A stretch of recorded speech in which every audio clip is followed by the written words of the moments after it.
friends, I'm Megan Whitney, and this video is brought to you by Studio M Squared.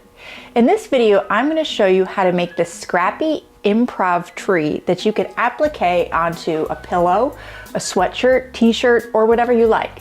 This is such a fun holiday project that you can make pretty quickly.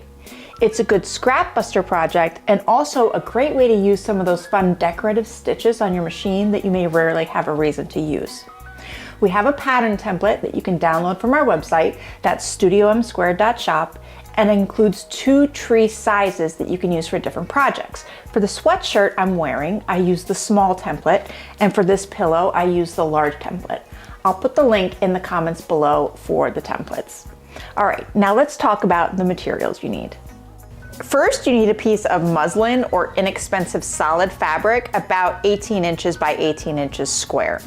Then a selection of coordinating fabrics. I recommend around 10 fabrics. I like to pick 7 or 8 prints and then mix in 2 or 3 nice woven yarn dyed fabrics with some depth and texture. Quilting cottons are of course lovely with lots of color and print options, but sometimes they can feel a bit flat and two-dimensional. So mixing in a woven like a linen or a linen blend that looks more three-dimensional and has some texture to it, I think it just lends a bit more interest to your project overall. The last thing you need is thread. I like to use clear thread for this since all the fabrics I'm using are all different and there are a lot of colors. Using clear thread is great because it will let the fabric shine. You're gonna see a lot of the thread, so make sure you think about your thread color. Okay, ready to see how to make the tree? Let's get into it. First, trace the template onto your muslin. This template is just a guideline. You don't have to follow it exactly. It just helps you build your tree to the right size and shape, but you can modify it a bit as you go if you like. Now let's cut our fabrics. Choose the fabric you want to use for your tree trunk and cut a rectangle out of it. Cut the rectangle to the size needed to fit the trunk section on the trace template. It tells you on each template exactly what size to cut it for the size tree that you're making. Set that aside, now cut your fabric strips. There are 2 ways that you can do this. If you have fabric scraps that are more strip-like, it's fine to either cut them on the grain or across the grain. If you have scraps that are more squarish like this, you can cut them on the bias. So you could cut them at a 45 degree this way. The only difference this is going to make is how the raw edges will fray when you wash the garment or pillow or whatever you're putting it on. Cutting the strips on the bias is more ideal because it will be less messy when the fabrics fray and you won't have to trim a lot of the threads off the finished piece. But other than that reason, it doesn't really matter too much. So just cut them whichever way the scrap lends itself to. You want your strips between about 3/4 of an inch and 1/4 inch wide. We're not looking for exactness here. It's okay if your cuts are not perfectly parallel, and it's okay if they vary in width a little bit. The variety will make it look even more scrappy and improv-y. Now that all your strips are cut out, it's time to start our applique. First, place the trunk fabric and stitch it down around the perimeter. You want to sew about 1/8 of an inch away from the raw edges of the fabric, but again, if you're a little bit off, it's okay. Perfection is not required. I recommend a small stitch length around a 2.0. Here's a little tip if you have a Janome machine with this feature here. Touch this icon, and every time you stop sewing, the presser foot will automatically lift up. This is such a great feature when you're doing a lot of turning or pivoting like we are with this project. It saves you from having to manually lift your presser foot every time you want to turn. And later on, when we sew the tree to our sweatshirt or pillow or whatever you are appliquing to, and we need to turn a million times, this feature is so awesome. Now let's start placing our strips. So just take any strip and place it just above the trunk to one side on a 45 degree angle. When you're placing this first strip, you want to make sure that you're covering the top part of the trunk. Then trim off the end of the strip so that it fits the template. Now just stitch it down.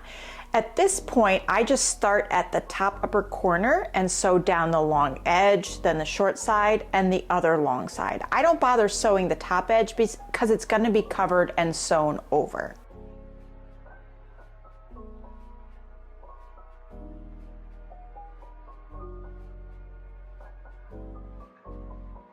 Now we'll do the opposite side. Choose another fabric strip. Place it at a 45-degree angle, going the other way, and cut the end of the strip so that it's matched up with the template shape.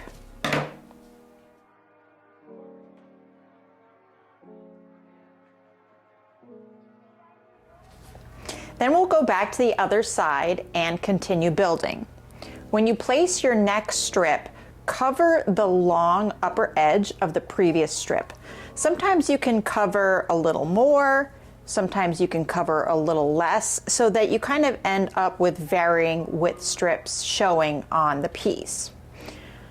Once you know where you want it, trim, and you can use the template as your guideline, and then stitch again.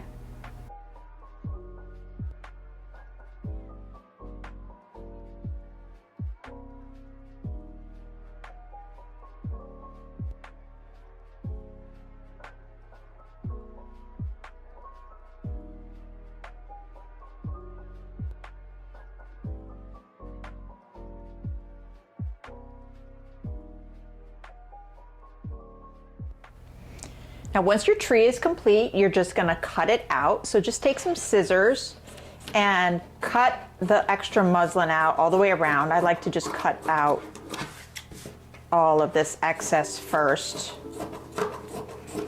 And then you can go in and cut close to the fabric all the way around.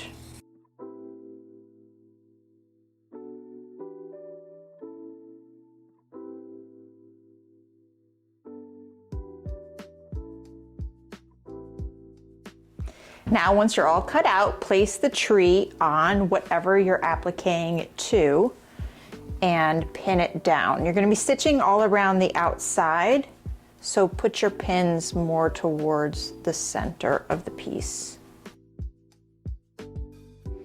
Now you're going to stitch all the way around with your clear thread.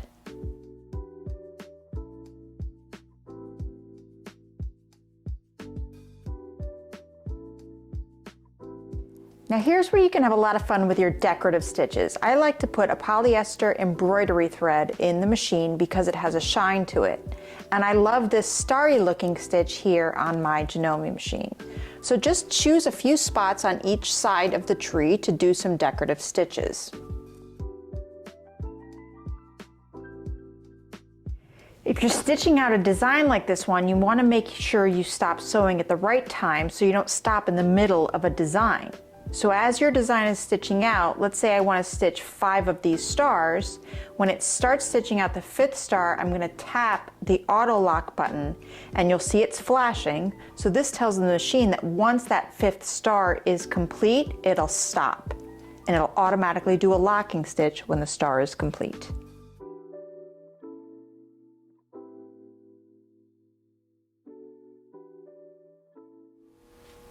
So there we have it. How cute is this project?